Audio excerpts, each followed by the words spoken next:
सभी भाई लोग को प्रणाम। रउआ लोग के समक्ष आज बहुत ही एक दुखद भरी बात लिखे बनी। आज कलाकार लोग पर बात हुई। एक से कलाकार लोग बा, फिल्म बनता, बड़का बड़का फिल्म चलता, करोड़ों रुपये कमाता लोग ना। हेतना बानी, होतना बानी, पावर स्टार बानी, ट्रेनिंग स्टार बानी, फलानवा स्टार बानी, चिलानवा स्टार बानी। तो काहे खातिर बानी? का हो काहे खातिर बानी? जब एगो कलाकार खातिर केहू नइखे तो काहे खातिर बानी? तो निरहुआ हिंदुस्तानी फिल्म देखे बानी।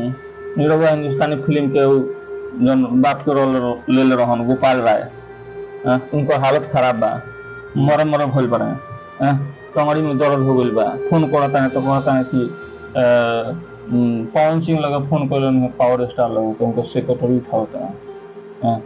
निरहू गए रहन भेंट करे, तबियत खराब रहा। निरहू तनिका बहुत हेल्प कइल बाड़े। बैठल रहन, ढेर देर ले रहन, कहत रहन, निरहू के बड़ाई कहत रहन। देख हम फोटो हम लगा दें निरहू के ना। कलाकार अच्छा होइले हम निरहू को हम पहले से मानता नहीं। और लोग सब लोग अच्छे बा, लेकिन काहे खातिर अच्छा बा कि लोग दर्द पीड़ा से मरता।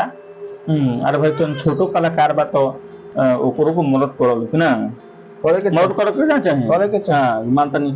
और भाई मरे के कगार पर आइल बा, कोनो मीडिया ला माइक लेके चल जाता, चाचा का हाल बा रहू, का कहीं बबुआ, बड़ी दुख बा, बड़ी हई बा, बड़ी हई बा। दुख का है भाई? दुख ऐसे होता है जानता रहो कि सरकार ध्यान नहीं दे कलाकार लोग पर। कला मंत्री बारे, कला मंत्री तकिया लगा के गोल का आराम से सुतल बा, कोनो काम बा? ये सब काम करते हैं। बड़ा बड़ा फिल्म जन बनता, सुपरस्टार फिल्म होता, हर एक सुपरस्टार फिल्म सुपर डुपर जन होता, ओकरा में से पैसा काट काट के कुछ पैसा लेके आए फंड बनाए, में जमा करके जे भी पुरान कलाकार हो गए, रिटायर हो गए, माँ के रोल लेता, बहन के रोल लेता, भाई के रोल लेता, दादा के रोल लेता, बाप के रोल लेता, ओकरा के एगो पेंशन के रूप में मतलब देवे के चाहिए कि ना। तो ओकरो मानता नहीं कि बाल बच्चा बा खाई पी अपन रही, वो अपन शरीर के फिटनेस रखी, दवा बीरो करवाई। आज हई दशा ना हो जन गोपाल राय के भइल बा, मीडिया लोग कहूँ जाता, अतने कहम, अतने बहुत बा।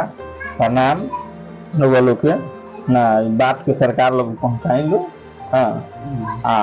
कुछ काम होके बढ़िया। जय हिंद, जय भारत, जय बिहार, नमस्कार।